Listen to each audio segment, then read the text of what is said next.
House of cricket में आप सभी का स्वागत है। एक बार फिर से हम आ चुके हैं इंग्लैंड वर्सेस इंडिया का फोर्थ टेस्ट रिव्यू प्लेइंग 11। तो फर्स्ट ऑफ ऑल हम बात करेंगे ओपनिंग बैटर, जहां पे जायसवाल और केएल राहुल नो डाउट यही दोनों ओपन करेंगे। 233 रन जायसवाल ने बनाए हैं, एक शतक और एक अर्धशतक के साथ, और 38.83 की एवरेज के साथ। तो दूसरे नंबर पर केएल राहुल ही रहेंगे, वहाँ पर तो कोई डाउट ही नहीं है। 375 रन, 2 शतक, एक अर्धशतक, 62 की एवरेज के साथ। डाउट रहेगा 3 नंबर करुण नायर या साई सुदर्शन।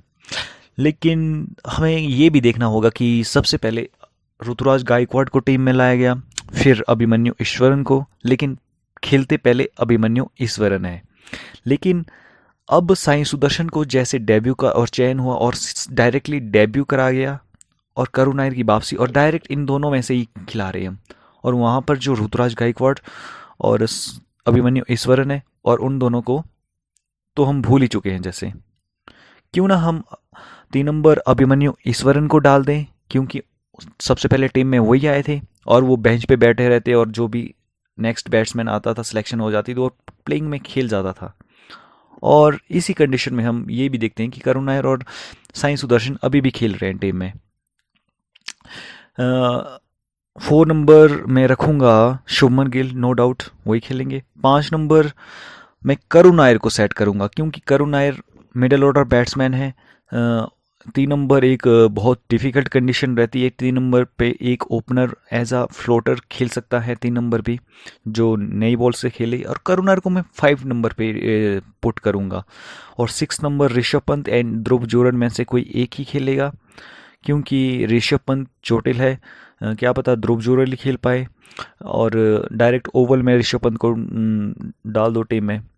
और मैनचेस्टर में अगर ऋषभ पंत फिट है तो फिर नो डाउट ऋषभ पंत ही खेलेगा, क्योंकि इस सीरीज़ में शुभमन गिल के बाद ऋषभ पंत का नंबर ही आता। 425 रन बनाए, 2 शतक और 2 अर्धशतक, 70 की एवरेज के साथ।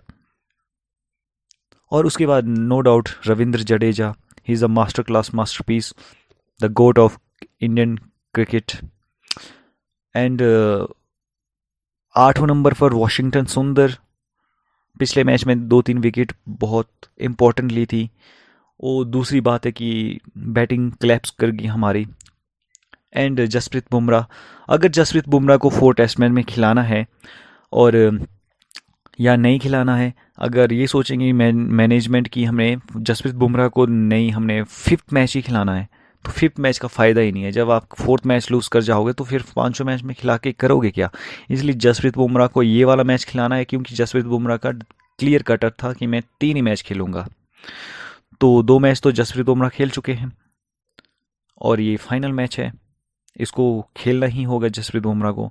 And Mohammed Siraj, and 10 number पर मोहम्मद सिराज, एंड 11 पे मेरे को लग रहा है कि आकाशदीप भी नहीं है, और वहाँ पर आपकी अर्शदीप भी नहीं है, और नीतीश रेड्डी भी बीच में नहीं है और रूल्ड आउट हो गए।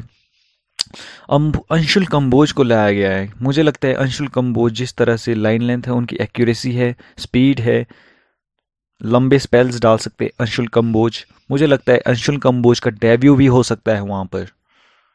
और अगर अंशुल कंबोज का डेब्यू नहीं होता तो मैं यहाँ पे एक ही गेंदबाज बचे, फिर प्रसिद्ध कृष्णा ही देख सकते हैं फिर यहाँ पे। लेकिन मैं अंशुल कंबोज को ही सेट करूंगा। तो ये है मेरी प्लेइंग 11 जो 4th टेस्ट मैच में खेलेगी। जायसवाल, केएल राहुल, करुण नायर। करुण नायर को मैं 5th नंबर पे रखूंगा। 3rd नंबर पे मैं अभिमन्यु ईश्वरन, 4th पे शुभमन गिल, और 5th पे करुण नायर, 6 पे ऋषभ पंत, 7 पे जडेजा, 8 पे सुंदर, 9 पे बुमराह, 10 पे सिराज, 11 पे अंशुल कंबोज। तो आपको क्या लगता है प्लेइंग 11 कैसी होनी चाहिए? आपके अनुसार ये टीम ठीक है या नहीं है? क्या बदलाव होने चाहिए? क्या इसमें हम चेंजेस कर सकते हैं? प्लीज़ कमेंट में ज़रूर बताएं। Thank you so much. Have a nice day.